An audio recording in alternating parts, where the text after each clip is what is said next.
नमस्कार दोस्तों, आपका स्वागत है। आज हम बात करने वाले हैं कि हाल ही में मैंने एक दलाई लामा जी के ऊपर एक किताब लिखी है दोस्तों, तो उसको पढ़ा। तो उसमें उस मतलब क किताब में दोस्तों दलाई लामा जी ने हम मोक्ष तक कैसे प्राप्त मतलब हो सकते हैं या फिर अपने जीवन के उद्देश्यों को किस तरीके से अच्छा पूरा करने की कोशिश कर सकते हैं। बहुत सारे लोगों को ये लगता है कि उनके जीवन का उद्देश्य अब तक उनके सामने आया नहीं है। ऐसा नहीं है, जो भी हमारे आत्मा ने चुनाव किए हैं, वो हमारे सामने वक़्त-वक़्त पर सारी चीज़ें आती जाएँगी। लेकिन हम उन सारी चीज़ों को कैसे मतलब गंभीरता से देखें या फिर उन सारी चीज़ों में किस तरीके से अपना अच्छा-सा योगदान दें। तो उसके बारे में उन्होंने हम सबके लिए एक बहुत ही अच्छे से मार्गदर्शन करने के लिए कुछ बातें कही है। वो बातें जो है दोस्तों हमें बहुत ज़्यादा महत्वपूर्ण हो सकती है। उन्होंने 4 बातें ऐसी कही है कि जिस तरीके से अगर हम अपने जीवन में आगे बढ़ेंगे तो हमारे जीवन में दोस्तों हम बहुत ही अच्छे से, बहुत ही जल्दी से मोक्ष पर मतलब प्राप्त कर सकते हैं। एक नॉर्मल सा इंसान अगर इस तरीके से आगे अपने जीवन में बढ़ेगा, तो कुछ जन्मों में ही हो सकता है कि उसको मोक्ष मिले। तो इस तरीके से ये सारी चीज़ें हैं। लेकिन मोक्ष ये जो बात है वो इतनी मुश्किल मतलब इतनी आसान नहीं है दोस्तों, वो बहुत ही ज़्यादा मुश्किल है। लेकिन इस तरीके से अगर हम अपने जीवन में आगे बढ़ेंगे, तो हम सबके लिए बहुत ही ज़्यादा महत्वपूर्ण बात हो सकती है। ये 4 चीज़ें बहुत ही आसान चीज़ें हैं, आपने भी पहले इन सारी चीज़ों के बारे में सुना होगा। लेकिन उनका जो कहने का अंदाज़ है या फिर उनके जिस तरीके से कहने का मकसद है, उसको हमें ज़्यादा मतलब महत्व देकर उन सारी बातों को देखना होगा। सबसे पहले उन्होंने कहा है कि जीवन का कर्तव्य, उसके बाद उन्होंने कहा है कि पैसे का महत्व, तीसरा उन्होंने कहा है कि अच्छे दोस्त और चौथा आध्यात्मिकता। तो ये 4 वो बातें हैं, इसको हम अभी डिटेल में हम देखने की कोशिश करेंगे। सबसे पहले उन्होंने कहा है कि कर्तव्य, कर्तव्य मतलब क्या दोस्तों? कि जैसे हम अपने जीवन में आए हैं, तो मेरे माता-पिता को सँभालना, उनका आदर करना, अगर मैं कल बड़ा हो जाऊँ तो मुझे रोज़ी-रोटी के लिए काम पे जाना चाहिए, पैसा कमाना चाहिए। इस तरीके से अपने परिवार का जो कर्तव्य लेकर हमें चलना है वो। कुछ लोग परिवार का कर्तव्य अच्छे से नहीं निभाते और दूसरा ही कुछ करते बैठते हैं। कुछ ऐसा वो करेंगे जिससे उनके माता-पिता उनसे दुखी हो जाए। कोई इंसान की पत्नी हो, उनके बच्चे हो, उनकी वो ज़िम्मेदारी नहीं लेंगे, कुछ और ही करते रहेंगे। तो इन सारी चीज़ों से इंसान जो होता है अपने कर्तव्य पथ से आगे चला जाता है, उससे कर्तव्य पथ को वो अच्छे से पूरा नहीं कर पाता। तो ऐसी चीज़ों से मतलब वो कहते हैं कि हमें कर्तव्य अपना नहीं छोड़ना चाहिए। जितना हो सके जो ईश्वर ने हमें कर्तव्य दिया है, जिस तरीके से उसको हमें जितना हो सके अच्छे से निभाने की कोशिश करनी होगी। यहाँ पर हम अच्छे से निभा रहे हैं, नहीं निभा रहे, ये मैटर नहीं करता। यहाँ पर हमें 100% बस अपना योगदान देना है, ये महत्वपूर्ण है दोस्तों। क्यों? क्योंकि हम मतलब हम भी जानते हैं कि कितना भी हमें करोड़ रुपए मिल गए, फिर भी हमेशा के लिए मतलब हम उनको सुख ही दे पाएँगे ऐसा नहीं है। आगे क्या पता कौन-सी मतलब डगर पे जीवन चला जाए।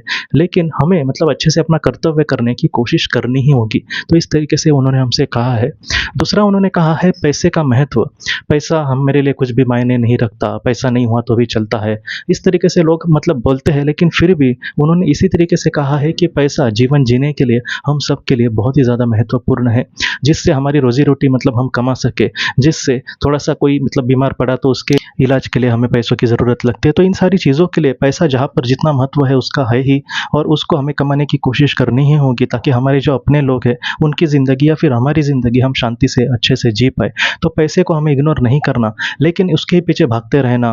पहले मतलब सोच रहा था कि मैं मेरे पास मतलब लाखों रुपए हो, वो लाखों रुपए मिलने के बाद मेरा पास करोड़ रुपए हो, मतलब ये इसको आसक्ति बोलेंगे, इसको उस मतलब माया में डूब जाना बोलेंगे, इसको एक स्वार्थी इंसान बोलेंगे। तो इन सारी चीज़ों से उस पैसे में हमें अटकना नहीं है। जितना से मतलब मेरा घर चल रहा है अच्छे से, मैं अपने माता-पिता को खाना वगैरह दे पा रहा हूँ, अपने परिवार का अच्छे से चलन कर रहा हूँ। तो इस तरीके से पैसों को हमें देखना है, उसमें ही डूब कर नहीं जाना है। लेकिन जितना उसका महत्व है उस तरीके से हमें उसको कमाने की कोशिश करनी ही होगी। तीसरी उन्होंने बात कही है दोस्त। अब दोस्त मतलब क्या? जो जिनके साथ हम पार्टी वगैरह करने जाते हैं, कभी शनिवार को रात को घूमने जाते हैं, तो ऐसे दोस्त क्या? तो उनका मतलब ऐसे दोस्तों से नहीं है। उन्होंने ये कहा है कि ऐसे दोस्त दोस्त मतलब ऐसे लोग जिनको हम अपना सुख-दुःख बाँट सकते हैं। मेरे साथ कुछ बुरी घटना हुई, मुझे अब किसी को कहनी है, तो ऐसे समय में जिसको भी हम पहले सबसे कहते हैं, वो कोई भी हमारे माता-पिता हो सकते हैं, हमारा भाई-बहन हो सकता है, या फिर हमारा कोई दोस्त हो सकता है, या फिर हमारा कोई रिलेटिव हो सकता है, हमारा कोई पड़ोसी हो सकता है। तो इस तरीके से ऐसे जो लोग हैं, उनको भी उन्होंने दोस्त ही कहा है।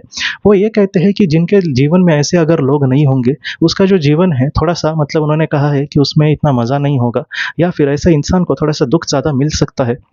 क्योंकि हमारा जब कोई हमारे साथ कुछ दुःख की घटना हुई है, ऐसे वक़्त में अगर हम उस दुःख को एक-दूसरे के साथ बाँटेंगे, हमारे करीबी लोगों के साथ बाँटेंगे, तो वो दुःख है जो दोस्तों वो कम हो जाता है और ऐसे समय में हमें थोड़ी-सी अच्छी मतलब अच्छा एक लगता है कि हाँ, मैं उस दुःख से थोड़ा-सा बाहर आ गया हूँ। तो इसके लिए अच्छे दोस्त मिलना बहुत ही ज़्यादा महत्वपूर्ण है। दलाई लामा हमसे ये कहते हैं दोस्तों कि दोस्त अच्छे मिलना ये बहुत बार हमारे हाथ में नहीं होता, ये थोड़ी-सी नसीब की भी बात है। लेकिन ऐसे वक़्त में अगर आपके पास अच्छे दोस्त हो, दोस्त मतलब कोई भी दोस्त हो जिनको हम अपना सुख-दुःख शेयर कर सकते हैं, ऐसे लोग जो आपको निस्वार्थ भावना से मदद कर सकते हैं और हम भी जिनको निस्वार्थ भावना से मदद कर सकते हैं, ऐसे जो लोग हैं वो भी हमारे जीवन में बहुत ही ज़्यादा महत्वपूर्ण है। और चौथा उन्होंने आखिरी बात कही है आध्यात्मिकता।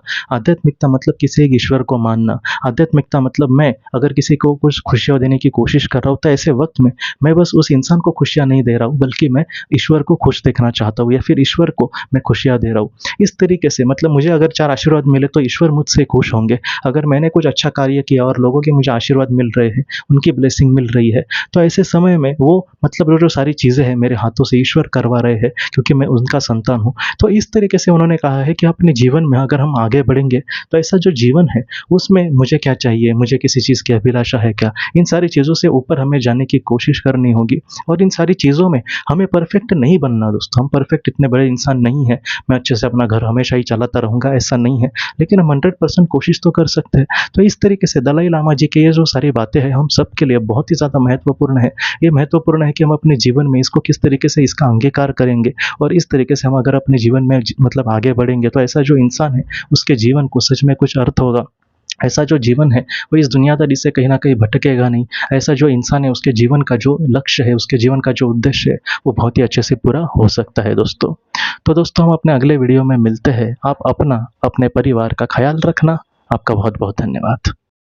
ज़िंदगी की रोशनी ये एक कंसल्टेंसी है जो ऐसे लोगों को मदद करने की कोशिश करती है जिन्होंने किसी अपने को खोया है या फिर जो लोग अपने जीवन में बहुत ही ज़्यादा दुखी है। जो लोग इस संस्था के साथ जुड़ते हैं उन्हें पास्ट लाइफ रिग्रेशन की ऑडियोज़ भेजी जाएगी, जिससे घर बैठे वह पास्ट लाइफ रिग्रेशन का अभ्यास कर सकते हैं और उन्हें 5 मेडिटेशन ध्यान की भी ऑडियोज़ भेजी जाएगी और इसके साथ साथ उन्हें PDF किताबें भेजी जाएंगी जो हिंदी और अंग्रेज़ी में है, जो मोबाइल पर या फिर लैपटॉप पर आप उसे पढ़ सकते हैं और 10 ऑडियो बुक्स भी आपको भेजी जाएंगी।